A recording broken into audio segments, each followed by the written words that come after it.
नमस्कार दोस्तों, आप सबका स्वागत है। आज की हमारी कहानी है कृष्ण भक्त धन्ना भक्त की कहानी। तो आइए शुरू करते हैं आज की कहानी। धन्ना भक्त एक सामान्य किसान खेती बाड़ी करके अपने परिवार का पालन पोषण करते थे। खेती बाड़ी के अलावा धन्ना जी के पिताजी के पास बहुत सी गायें थी। धन्ना जी के परिवार के एक कुल गुरु थे जिनका नाम था पंडित त्रिलोचन जी। पंडित जी की शालिग्राम जी में बहुत आसक्ति थी। जहाँ भी जाते थे अपने साथ शालिग्राम को जरूर लेके जाते थे। एक बार की बात, पंडित जी तीर्थ यात्रा करने के बाद वापस लौटे और लौटते समय कुछ दिनों के लिए अपने यजमान के घर यानी कि धन्ना जी के घर ठहर गए। धन्ना जी के पिताजी ने पंडित जी की खूब सेवा की। पंडित त्रिलोचन जी का प्रतिदिन का नियम था कि वो पहले गंगा स्नान करते थे। गंगा स्नान करने के उपरांत अपने थैले से शालिग्राम जी को निकालते और शालिग्राम जी को आसन पर बैठाकर उनका जलाभिषेक करते और शालिग्राम जी को भोग लगाते। उसके बाद ही कुछ खाते पीते। जब तक पंडित जी ठाकुर जी को भोग नहीं लगा लेते तब तक वह दाना भी ग्रहण नहीं करते। जब बालक धन्ना जी को यह सब करते हुए देखता तो यह देखकर उसे बड़ा ही आनंद आता। जब पंडित जी शालिग्राम जी को भोग लगाते और पुष्प अर्पित करते, उतने समय बालक धन्ना जी के पास ही खड़ा रहता और टकटकी लगाए शालिग्राम जी को देखता रहता। पंडित जी को शालिग्राम जी की सेवा करते हुए देखने में उसे बड़ा ही आनंद आता। कुछ दिनों के बाद जब पंडित जी जाने लगे तब बालक धन्ना मचल उठा और पंडित जी से भगवान को लेने की जिद करने लगा और कहने लगा, मुझे तो ठाकुर जी चाहिए, मुझे तो ठाकुर जी चाहिए। जब पंडित जी ने बोला कि इस बच्चे ने तो पंडित जी दुविधा में डाल दिया। भला पंडित जी अपने ठाकुर जी को उस छोटे से बालक को कैसे दे सकते थे। पंडित जी ने धन्ना को बहलाने की कोशिश की और कहा, बेटा तुम अभी छोटे हो, तुमसे इनकी सेवा नहीं हो पाएगी। जब तुम बड़े हो जाओ तो हम तुम्हें बढ़िया से ठाकुर जी लाकर दे देंगे। धन्ना जी कहने लगे, नहीं, मुझे तो अभी चाहिए, मुझे तो तुम्हारे वाला ही ठाकुर जी चाहिए।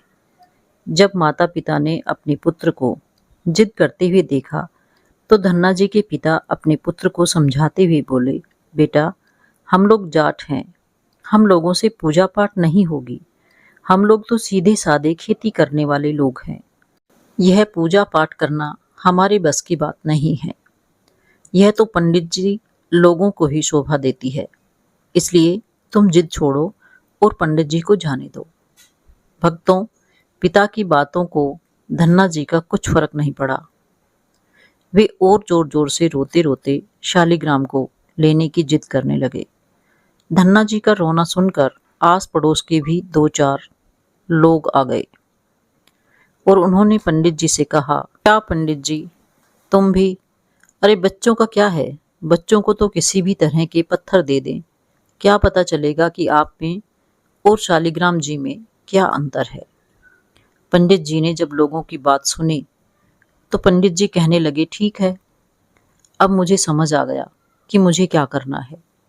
दूसरे दिन पंडित जी गंगा स्नान को गए तो वहां से एक गोल मटोल और काला सा पत्थर ले आए और उस गोल मटोल पत्थर को पंडित जी ने तिलक किया, फूल चढ़ा दिए। यह सब करने के बाद उस गोल मटोल पत्थर को तो एक ऊंचे आसन पर रख दिया और उस पत्थर के नीचे कपड़ा बिछाकर अपने शालिग्राम जी को नीचे विराजमान कर दिया। उसके बाद पंडित जी ने धन्ना जी को बुलाया और बड़ी चालाकी से कहने लगे, देखो धन्ना, मैं तुम्हें अपने ठाकुर जी तो दे दूंगा, मगर मेरे पास 2 ठाकुर जी हैं, एक राजा ठाकुर जी हैं और दूसरे ठाकुर जी हैं। बताओ इनमें से तुम्हें कौन से ठाकुर जी चाहिए। भक्त धन्ना भोले भाले बालक थे। उन्होंने बड़ी मासूमियत से पंडित जी से पूछा कि इनमें से राजा ठाकुर जी कौन से हैं और ठाकुर जी कौन से हैं। पंडित जी बोले, उस सिंहासन पर बैठे हैं वह तो राजा ठाकुर है और जो नीचे ठाकुर हैं, धन्ना जी बीच में ही बोले, तो सिंहासन पर बैठने वाले राजा ठाकुर ही चाहिए। पंडित जी भी यही चाहते थे। इसी कारण से उन्होंने गोल मटोल पत्थर को श्रृंगार करके ऊंचे आसन पर रखा था। पंडित जी ने झट से वो काला पत्थर उठाया और धन्ना जी को दे दिया और देते हुए कहा, धन्ना, तुमने राजा जी को ले तो लिया है, लेकिन इनकी पूजा पाठ बड़े ही श्रद्धा भाव से करना और इन्हें भोग लगाने के बाद ही भोजन ग्रहण करना। पंडित जी ने यह बातें धन्ना जी को मजाक में कही थी, लेकिन पंडित जी के यह वचन धन्ना जी के दिलो दिमाग में घर कर गए और इस तरह पंडित जी तो धन्ना जी से पीछा छुड़ाकर अपने घर को चले गए। उधर अबोध बालक उस पत्थर को पाकर बड़ा ही प्रसन्न हुआ और बड़े ही भाव से जैसा पंडित जी करते थे उसी तरह धनराज उस पत्थर की सेवा करने लगे। भक्तों, कहते हैं ना कि मानो तो सिर्फ भगवान है, ना मानो तो पत्थर। दूसरे दिन धन्ना जी कमाने के लिए खेतों पर जाने लगे तो धन्ना जी की माँ ने उनके लिए बाजरे की रोटी बनाकर और गुड़ खाने के लिए रख दिया और धन्ना जी ने ठाकुर जी को साथ लिया और अपने ठाकुर को लेकर गाय चराने के लिए खेतों की तरफ चल दिए। मित्रों, धन्ना जी को भूख लगी थी तो धन्ना जी ने अपनी रोटियां निकाली और जैसे ही खाने के लिए रोटियों की तरफ हाथ बढ़ाया, पंडित जी वाली बात याद आ गई कि पहले ठाकुर जी को भोग लगाना है, उसके बाद ही स्वयं खाना है। धन्ना जी ने ठाकुर जी को निकाला और उन्हें जमीन पर एक कपड़ा बिछाकर उस पर बैठा दिया। बैठाने के बाद बाजरे की रोटी पत्थर के सामने रख दी और ठाकुर जी से भोग लगाने की प्रार्थना करने लगे। धन्ना जी ने निश्चय कर लिया था, जब तक ठाकुर जी भोग नहीं लगाएंगे तब तक मैं भोजन का एक टुकड़ा भी ग्रहण नहीं करूंगा। सुबह से शाम हो गई, लेकिन ठाकुर जी नहीं आए। जब ठाकुर जी ने भोग नहीं लगाया तो धन्ना जी शाम को वह चारों रोटियां ली और उन चारों रोटियों को गायों को खिला दिया और शाम को भूखे पेट ही घर को लौट गए। दूसरे दिन फिर वो गाय चराने गए।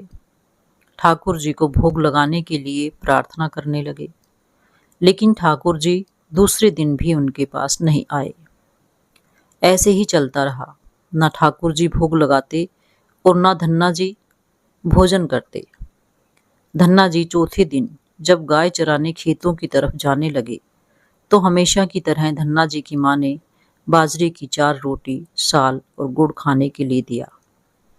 धन्ना जी ने उसके बाद अपने ठाकुर जी को लिया और गायों को लेकर उनके पीछे पीछे खेतों की तरफ चल दिए और खेतों में पहुंचकर ठाकुर जी को भोग लगाने लगे, पुकारने लगे। जब चौथे दिन भी नहीं आया तो धन्ना जी जोर जोर से रोने लगे और रोते रोते कहने लगे, राजा ठाकुर, आपको तो लोग 56 प्रकार का भोग लगाते होंगे, परंतु मैं तो गरीब छोटा सा बालक हूँ। मैं तुम्हारे लिए 56 प्रकार का भोग कहाँ से लाऊं? मेरे पास तो सिर्फ बाजरे की रोटी और साग है।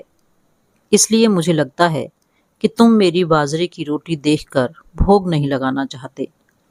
मैं 3 दिन से भूखा हूँ कि आपको मुझ पर दया भी नहीं आती। बस थोड़ा सा भोग लगा लो, जिससे मैं भी कुछ खा सकूं, क्योंकि पंडित जी ने कहा था कि पहले ठाकुर जी को खिलाना है, उसके बाद ही खाना है। इसलिए आपको खिलाए बिना मैं रोटी का एक टुकड़ा भी नहीं खाऊंगा। इसलिए ठाकुर जी, पहले आप खा लो, उसके बाद ही मैं खाऊंगा। धन्ना जी ने कुछ इस तरह से पुकारा कि धन्ना जी की करुण पुकार सुनकर करुणा निधान व्याकुल हो गए और अपने सच्चे भक्तों के आग्रह पर प्रकट हो गए।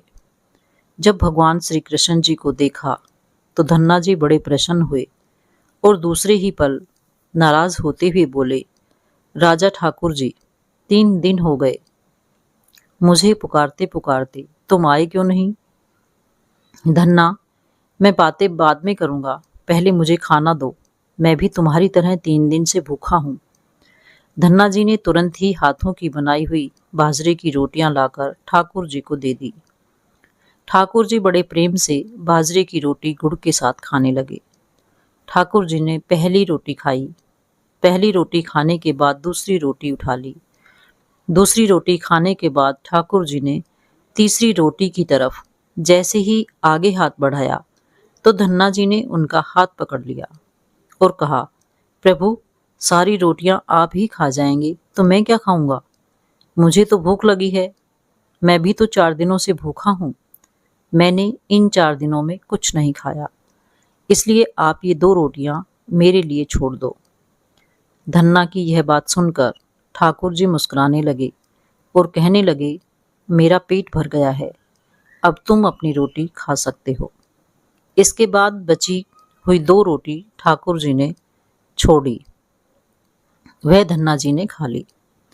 उनका यह रोज का नियम बन गया था। धन्ना जी जब भी गाय चराने जाते तो भोजन खेत में जाकर के ठाकुर जी के साथ करते। एक दिन ठाकुर जी ने धन्ना जी से कहा कि तुम रोज मुझे रोटियां खिलाते हो, मैं रोज तुम्हारी रोटियां खाता हूँ, मुझे अच्छा नहीं लगता। धन्ना जी कहने लगे, क्या कोई मुझसे गलती बन गई जो आप इस तरह की बातें कर रहे हो? मुरली मनोहर बोले, ना जी, ऐसी कोई बात नहीं है। मैं तो बस इतना कहना चाहता हूँ कि मैं तुम्हारी मुफ्त में रोटी खाता हूँ, यह मुझे अच्छा नहीं लगता। तुम मुझे कोई काम बता दो, मैं तुम्हारा वो काम कर दिया करूँगा और तुम मुझे रोटियां खिला दिया करना। ठाकुर जी की बात सुनकर धन्ना जी कहने लगे, राजा ठाकुर, आप भला क्या काम कर सकते हैं? और दूसरी बात, मैं छोटा सा बालक तुम्हें क्या काम बता सकता हूँ? कृष्ण जी कहने लगे, धन्ना जी, मुझे गायों को चराने का बहुत अनुभव है। मैंने अपने बाबा के यहाँ बहुत सारी अच्छी अच्छी गायें चराई हैं। मैं तुम्हारी रोटी के बदले तुम्हारी गाय चरा दिया करूँगा। ठीक है, जैसी तुम्हारी मर्जी। और इस तरह कृष्ण जी धन्ना की गाय चराने लगे। एक दिन की बात, धन्ना जी ने ठाकुर जी से पूछा, आप मुझे रोज दर्शन देते हैं, रोज मेरे साथ खाना खाते हैं, लेकिन आप मुझे गले क्यों नहीं लगाते? अब ठाकुर जी ने कहा, धन्ना जी, मैं तुम्हारे सामने प्रकट तो हो गया हूँ, तो मैं मिल गया हूँ, लेकिन मैं पूरी तरह से तभी मिलता हूँ जब कृपा करके किसी गुरु को अपना लेता है। तुमने अभी तक किसी गुरु की संगत नहीं की है, इसलिए मैं तुम्हारे साथ तो हो गया हूँ, लेकिन अभी पूर्ण रूप से प्राप्त नहीं हुआ हूँ। यही कारण है मैं तुम्हें ऐसे गले नहीं लगा सकता। ठाकुर जी की यह बात सुनकर धन्ना जी रोने लगे और बोले, प्रभु, गुरु बनाना तो दूर की बात है, मुझे तो अभी यह भी ज्ञान नहीं है कि गुरु होता क्या है। गुरु के शहर में किसी को अपना गुरु कैसे बनाऊं? ठाकुर जी बोले, धन्ना जी, इस समय काशी में मेरे ही स्वरूप में जगत गुरु रामानंदाचार्य विराजमान हैं। तुम जाकर उनकी संगति ले लो। तुम्हें जब वह अपना बनाकर दीक्षित कर देंगे, उसी समय मैं तुम्हें पूर्ण रूप से प्राप्त हो जाऊंगा। कहते हैं ना, जिस पर कृपा राम की होई, ता पर कृपा करे सब कोई। जब धन्ना जी जगत गुरु रामानंद आचार्य के आश्रम में पहुंचे और उनसे जब शरणागति मांगी, तो जगत गुरु रामानंद आचार्य ने धन्ना जी को अपने शिष्य के रूप में स्वीकार कर लिया और आश्रम में रहने की जगह दी। जब उनकी इच्छा पूरी हो गई, एक दिन जगत गुरु रामानंदाचार्य ने अपने शिष्य से कहा कि धन्ना जी, तुम्हारी इच्छा पूरी हो गई है, इसलिए मैं चाहता हूँ कि आप अपने घर चले जाओ। गुरु के वचन सुनकर धन्ना जी की आंखों में आंसू आ गए और कहने लगे, गुरुदेव, मुझसे कोई गलती हो गई हो तो आप मुझे जो भी दंड दें वह मुझे स्वीकार है, लेकिन अपने से मुझे दूर मत करें। मैं आपके चरणों में रहकर ही तुम्हारी सेवा करना चाहता हूँ। गुरुदेव बोले, धन्ना जी, आप अपने मन से ऐसे विचार निकाल दीजिए। तुम तो मेरे सबसे प्रिय शिष्य हो। तुमने तो 15-16 साल की अवस्था में ही भगवत प्राप्ति कर ली है। मेरा तुम्हें घर भेजने का आशय यह है, अगर तुम यहाँ रहकर भजन करोगे तो केवल तुम्हारा ही कल्याण होगा, लेकिन अगर तुम अपने घर जाकर खेती किसानी करते हुए और अपने माता पिता की सेवा करते हुए भजन करोगे तो तुम्हारे साथ साथ सबका भला होगा। संत सेवा करते हुए शेष जीवन गुजारो और मेरा आशीर्वाद हमेशा तुम्हारे साथ रहेगा। दोस्तों, इस प्रकार धन्ना जी गुरु दीक्षा लेकर अपने घर के लिए चल दिए। जैसे ही धन्ना जी अपने गांव के समीप पहुंचे, वैसे ही ठाकुर जी ने उन्हें अपने हृदय से लगा लिया। ठाकुर जी से मिलकर धन्ना जी को जो खुशी मिली, उससे कहीं अधिक प्रसन्न ठाकुर जी लग रहे थे। एक दिन फिर से पंडित जी धन्ना के घर आए। घर आकर पंडित जी ने देखा, एक 17 साल का बालक माथे पर तिलक लगाए हुए, गले में रुद्राक्ष की माला डाले हुए घर के आंगन में बैठा हुआ है। जब त्रिलोचन पंडित जी ने यह धन्ना जी के पिता से पूछा कि ये बाल योगी कौन है, धन्ना जी के पिता कहने लगे, पंडित जी, आपने नहीं पहचाना? अरे, यह हमारा वही पुत्र है जो तुमसे बचपन में शालिग्राम के लिए जिद करने लगा था। पिता की बात सुनकर पंडित जी धन्ना जी के पास पहुंचे और कहने लगे, कहो धन्ना भगत, क्या हाल है, क्या बात है, अब तो तुम भी पूरे भक्त बन गए हो। धन्ना जी ने पंडित जी को प्रणाम किया और कहने लगे, हाँ पंडित जी, तुम्हारे राजा ठाकुर की कृपा से अब हमने भी गुरु दीक्षा ग्रहण कर ली है। जब पंडित जी ने पूछा कौन से गुरु से दीक्षा ली है, तो धन्ना जी ने बता दिया कि काशी जाकर मैंने रामानंद आचार्य जी से गुरु दीक्षा ली है। पंडित जी कहने लगे, बहुत बढ़िया, बहुत बढ़िया। अच्छा, यह बताओ, तुम्हारे राजा ठाकुर नहीं दिख रहे हैं, कहाँ हैं तुम्हारे राजा ठाकुर? धन्ना जी कहने लगे, ठाकुर जी यहाँ थोड़े ही हैं। पंडित जी बोले, कहाँ है तो? धन्ना जी बताने लगे कि राजा ठाकुर जी तो काम कर रहे हैं। पंडित जी कहने लगे, हमारे ठाकुर जी तो किसी काम में नहीं आए। ठाकुर जी कब से कहाँ गाय चराने लगे? धन्ना जी बड़े भोलेपन से बोले, क्या बताऊं पंडित जी, बड़ी लंबी कहानी है। पहले जब 2-3 दिन तक उन्होंने कुछ नहीं खाया, तब हमने भी ठाकुर जी से कह दिया कि जब तक तुम नहीं खाओगे तब तक मैं भी कुछ नहीं खाऊंगा। लेकिन पंडित जी, जैसे ही चौथा दिन हुआ, ठाकुर जी प्रकट हो गए। उस दिन से आधा वो खाते हैं और आधा हमारे लिए छोड़ देते हैं। और उन्होंने हमसे कहा है, हम तुम्हारी मुफ्त में रोटी नहीं खाएंगे, हमें तुम कोई काम बता दो। जब मैंने पूछा क्या करोगे, तो कहने लगे, हमें गाय चरानी बड़े अच्छे से आती है, हम रोटी के बदले तुम्हारी गाय चरा दिया करेंगे।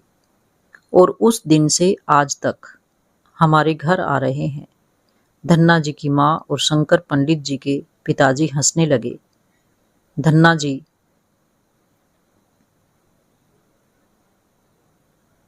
के पिताजी तो हंसते हुए किसी काम से घर से बाहर चले गए, लेकिन पंडित जी वहीं बैठे रहे और सोचने लगे, सही तो नहीं कह रहा है। जब रोटी लेकर आने लगे तो पंडित जी ने पूछा, कहाँ जा रहे हो धन्ना? धन्ना जी कहने लगे, अभी बताया ना कि रोज ठाकुर जी की रोटी लेकर जाता हूँ और मैं और ठाकुर जी चाव से खाते हैं। पंडित जी कहने लगे, क्या आज भी आएंगे तुम्हारे ठाकुर जी? आज की क्या, वो तो रोज मेरे साथ आते हैं। पंडित जी बोले, क्या मैं तुम्हारे साथ चल सकता हूँ? भोले भाले धन्ना जी कहने लगे, चलो, क्या परेशानी है। तो इस तरह से त्रिलोचन पंडित जी धन्ना जी के साथ हो लेते हैं। धन्ना जी के साथ पहुंच जाते हैं। पहुंचकर जब पंडित जी धन्ना जी से कहते हैं कि कहाँ हैं तुम्हारे ठाकुर जी, तो पेड़ के नीचे बने चबूतरे की तरफ इशारा करते हुए कहते हैं, वो रहे पंडित जी। पंडित जी को खाली चबूतरा दिखता है। पंडित जी कहते हैं कि धन्ना, कहाँ हैं तुम्हारे ठाकुर जी? धन्ना ठाकुर जी की तरफ इशारा कर देते हैं, कहते हैं, तुम्हें ये सामने बैठे हुए इतने बड़े ठाकुर जी दिखाई नहीं दे रहे? पंडित जी रोने लगते हैं। वह समझ गए कि दर्शन हो रहा है, लेकिन मुझे दर्शन नहीं हो रहा है। तभी आकाश में बिजली चमकी। भविष्यवाणी हुई कि ब्राह्मण देवता, जैसा विश्वास इस बालक के भीतर है, ऐसी श्रद्धा, ऐसा विश्वास और ऐसा भाव तुम्हारे भीतर भी नहीं है, लेकिन तुमने इसे बगल में लगाया है, इसलिए तुम्हारे ऊपर भी मैं प्रसन्न हूँ। अब तुम मेरा दर्शन करना चाहते हो तो धन्ना जी को अपनी गोद में बिठा लो। धन्ना जी का स्थान जैसे ही तुमसे हो जाएगा, वैसे ही तुम्हें मेरा दर्शन हो जाएगा। पंडित जी ने जब यह आकाशवाणी सुनी तो पंडित जी ने तुरंत ही धन्ना जी को अपनी गोदी में बैठा लिया। पंडित जी ने जैसे ही धन्ना जी को गोद में बिठाया, ठाकुर जी के दर्शन पंडित जी को होने लगे। पंडित जी ठाकुर जी के दर्शन पाकर गदगद हो गए और हरि नाम का कीर्तन करते हुए जंगल की तरफ चले गए और वापस से नहीं आए। धन्ना जी संतों की सेवा करते थे। जब भिक्षा के लिए उनके गांव में कोई साधु संत आता, धन्ना जी उन महात्माओं को अपने घर में ले जाते और बड़े प्रेम से उनकी सेवा करते, और उन्हें संतों की सेवा करने के कारण उनके घर दूर दूर से साधु संत आने लगे। उन सभी को बड़ा प्रेम से सब कार्य करते, उनको भोजन कराते। एक दिन की बात, धन्ना जी के पिताजी ने धन्ना जी से झगड़ा कर दिया और कहा, देखो भाई, हम लोग घर में रहते हैं, एक महीने में एक आध बार कोई साधु आ जाए तो हम उसकी सेवा भी कर दें और उन्हें भजन भी करवा दें, लेकिन तुम्हारी तो हद हो गई कि हर दूसरे दिन कोई साधु चला आता है। अकेला ही ठीक है, दो चार को और पकड़ लाता है। एक नहीं, हम अपनी खेती बाड़ी का काम करें या इन साधुओं की सेवा, कमाते दमाते हो नहीं। तुम्हारा पालन पोषण भी हम ही करते हैं और ऊपर से तुम साधुओं को बुलाते हो। इस प्रकार निठल्ले साधुओं की सेवा करना हमें उचित नहीं लगता। इसलिए तुम मेरी एक बात कान खोलकर सुन लो कि आज के बाद किसी को मेरे घर में लेकर के आए तो मुझसे बुरा कोई नहीं होगा। इन साधुओं के साथ तुम्हें भी घर से बाहर निकाल दूंगा। तुम्हें फालतू की सेवा ही करनी है तो पहले कुछ कमाई करो, फिर अपनी कमाई से ऐसे इंसानों की सेवा करना। पिताजी की बात सुनकर धन्ना जी उदास हो गए और चुपचाप खड़े हो गए। तब पिताजी ने कहा कि आज के बाद किसी साधु को घर में लेकर के मत आना और जाओ, खेत मैंने तैयार कर दिया है। गेहूं के बीज से भरी बोरियां रखी हुई हैं, इन बोरियों को बैलगाड़ी में डाल दो। धन्ना जी ने चुपचाप बैलगाड़ी में गेहूं की बोरियां रखी और बैलगाड़ी में जोड़कर बोने के लिए चल दिए। धन्ना जी बैलगाड़ी को लेकर थोड़ी ही दूर पहुंचे थे कि मार्ग में उन्हें सामने से साधु आते दिखाई देने लगे। बैलगाड़ी रोकी। बैलगाड़ी छोड़ने और उतरने के बाद सभी साधुओं को साष्टांग प्रणाम किया। सभी संतों ने धन्ना जी को चिरंजीवी होने का आशीर्वाद दिया और पूछने लगे, बैलगाड़ी में बोरियां भरकर कहाँ जा रहे हो? धन्ना जी कहने लगे, महात्मा जी, खेत तैयार हैं और मैं उसी खेत में गेहूं बोने जा रहा हूँ।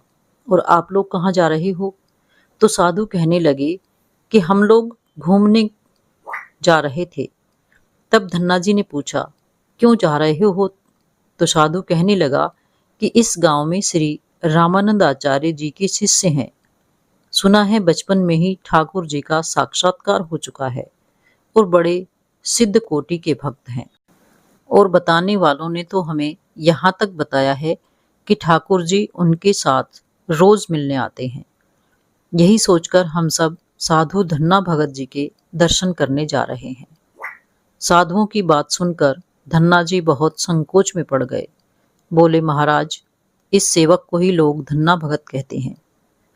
संत बोले, भगवान ने बड़ी कृपा की, हम जिनसे मिलने आए थे वह हमें मार्ग में ही मिल गए।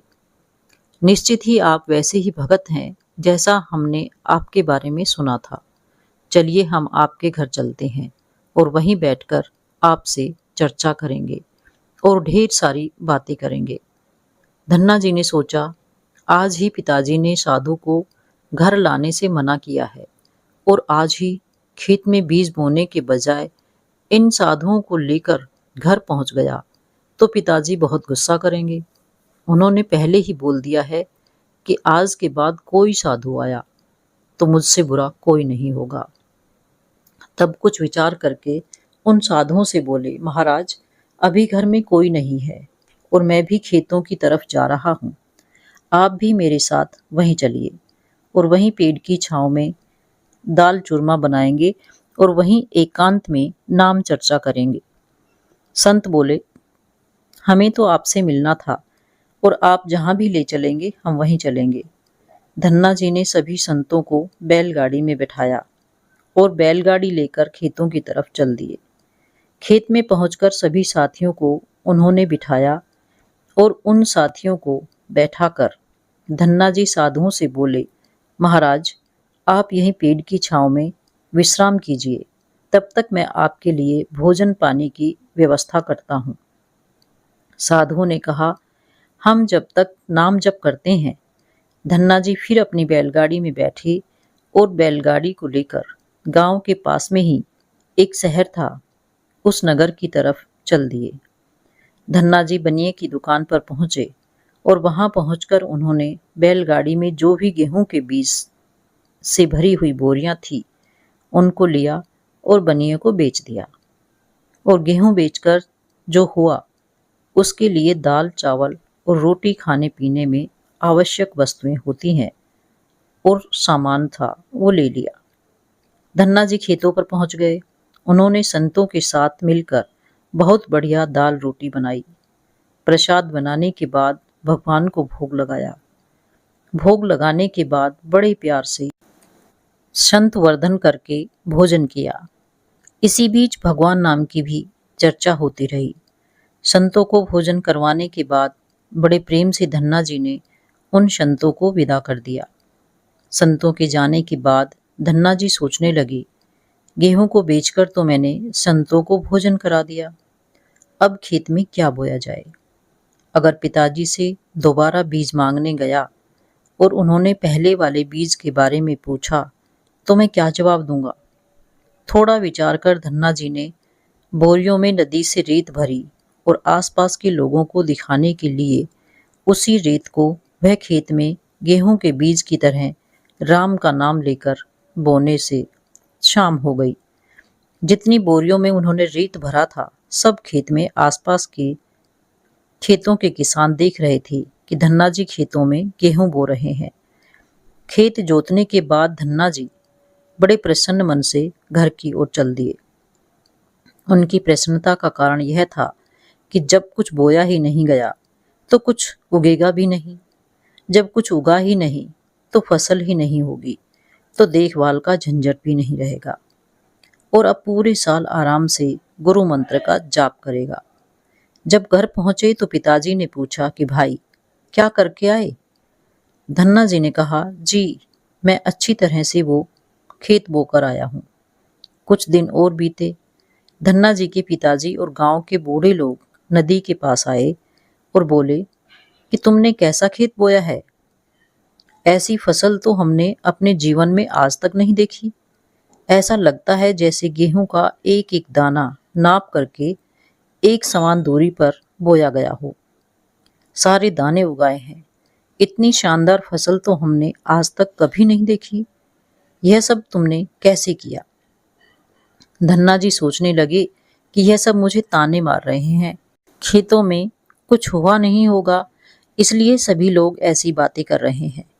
कब धन्ना जी ने खेत पर जाकर के देखा तो अपने खेत में उन्होंने देखा कि उन्होंने मिट्टी बोई थी, वहां पर फसल उगाई है और फसल भी ऐसी वैसी नहीं, बहुत ही सुंदर फसल है।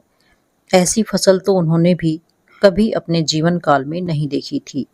फसल को देखकर धन्ना जी के भगवान की कृपा का एहसास हुआ और उनकी आंखों से आंसू निकल आए और जोर जोर से रोने लगा।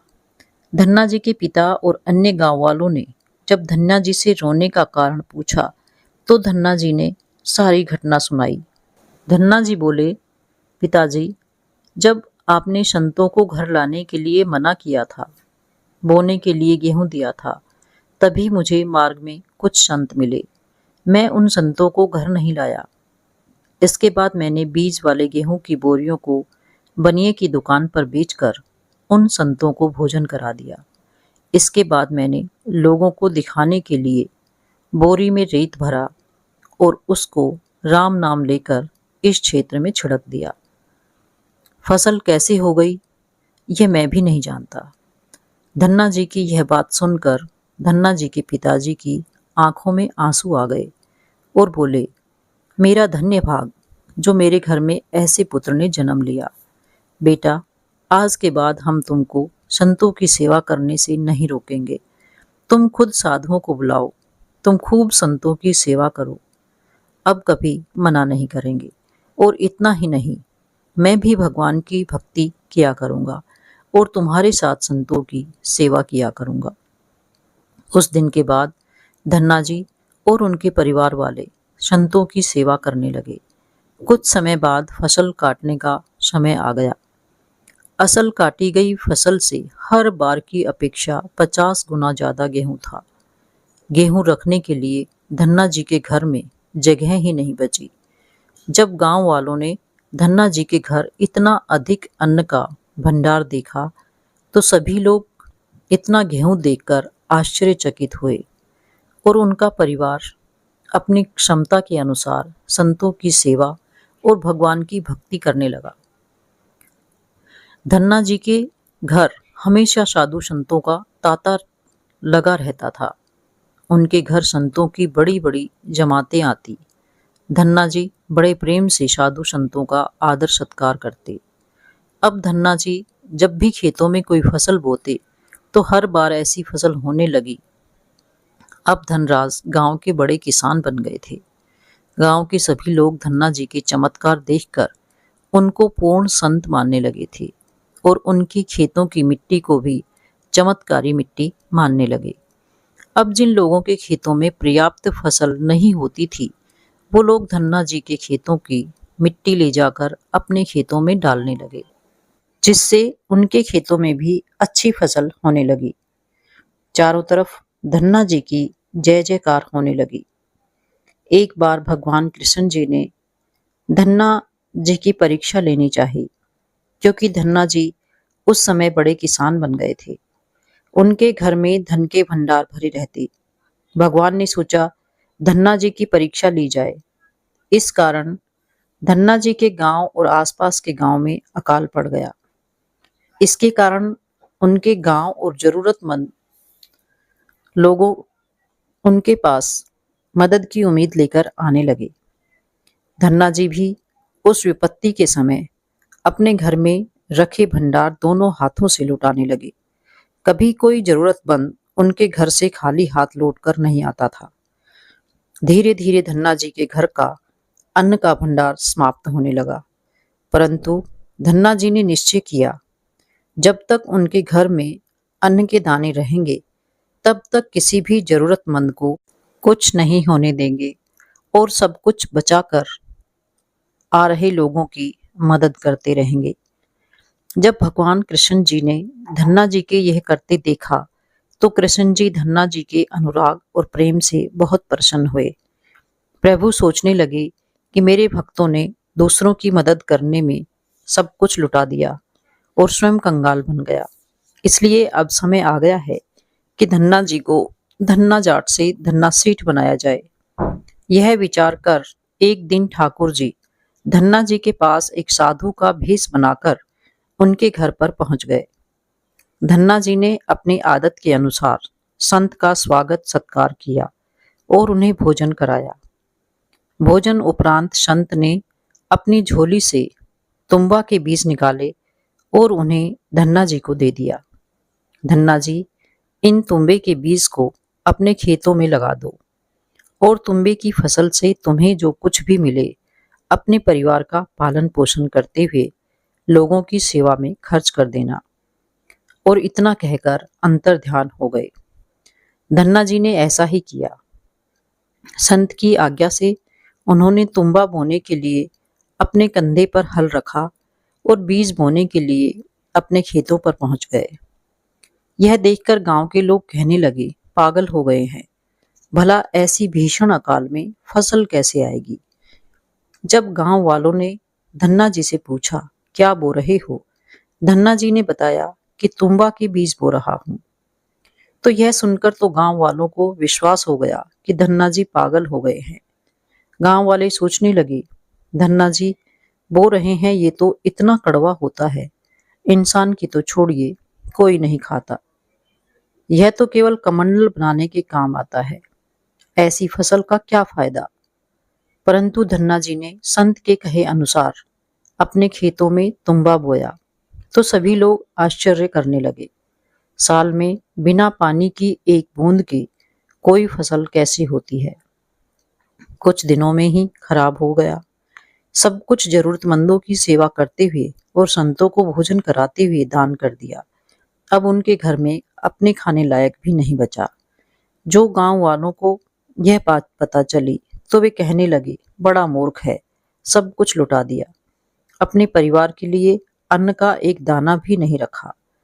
और इसने अपने खेत में फसल लगाई है, वह भी कहा कि अभी नहीं हो सकता। धन्ना जी को देख देख कर लोग तरह तरह की बातें करने लगे, लेकिन उनकी बातों का फर्क धन्ना जी पर नहीं पड़ा। भगवान जी का नाम लेते रहते और अपने सामर्थ्य के अनुसार लोगों की मदद करते रहते।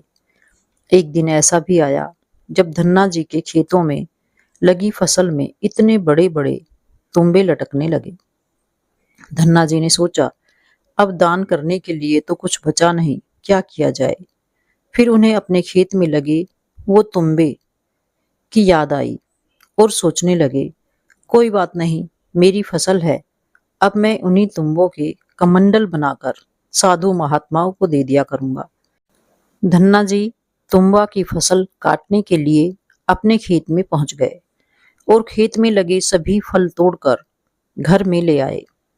घर आकर जैसे ही उन्होंने एक तुम्बा को कमंडल बनाने के लिए काटा तो उन्होंने देखा कि तुम्बा के अंदर कीमती हीरे मोती और जवाहरात भरे पड़े हैं। कीमती रत्नों से भरे तुम्बे धन्ना जी लाए थे। उन्होंने बारी बारी से सभी तुम्बों के फलों को काटना शुरू कर दिया। सभी तुम्बा के फलों में हीरे जवाहरात निकले। उनके पास इतने जवाहरात हो गए जितने किसी राजा महाराजा के पास नहीं। देखने के बाद धन्ना जी को उन साधुओं की कही बात याद आई जो उन्होंने तुम्बा के बीज बोते हुए कहा था। उस संत ने कहा था कि इस स्तर से जो भी तुम्हें प्राप्त हो उससे लोगों की सेवा करना। उनसे प्राप्त धन से लोगों की सेवा करने लगे। वह दोनों हाथों से लोगों की मदद करने लगे। काल के समय में भी धन्ना जी ने किसी को भूखे पेट सोने नहीं दिया। उस समय धन्ना जी ने अपने घर में और आसपास के गांव में लंगर लगाना शुरू कर दिए। आसपास के सैकड़ों गांव के लोग इसमें लंगरों में अपना पेट भरने लगे। धन्ना जी के लंगर में तीनों टाइम का भोजन मिलता था। धन्ना जी ने अपने जीवन में बावड़ियां और तालाब बनवाए और धर्म पुण्य करते रहे। उनमें से कुछ तो नष्ट हो चुकी हैं और कुछ आज भी मौजूद हैं। बाद में हमारे सिख भाइयों ने उनकी याद में उसी गांव में एक सुंदर सा गुरुद्वारा भी बनाया, जिसे आप कभी राजस्थान जाएं तो देख सकते हैं। तो भक्तों, ऐसे थे हमारे धन्ना जी। उन्होंने अपना सारा जीवन दूसरों की मदद करते हुए, संतों की सेवा करते हुए बिताया। वे दिल खोलकर जरूरतमंदों की मदद किया करते थे। इसलिए लोग धन्ना जी को धन्ना सेठ कहकर बुलाने लगे। धन्ना जी जैसा आज तक कोई पैदा नहीं हुआ। आज भी उनके नाम पर भी लोगों को कहा जाता है कि तुम धन्ना सेठ हो गए हो। तो दोस्तों, ये थी आज की कहानी। कहानी आपको कैसी लगी कमेंट करके जरूर बताएं और यदि आप मेरे चैनल पर नए हैं तो इसे सब्सक्राइब करना ना भूलें। धन्यवाद।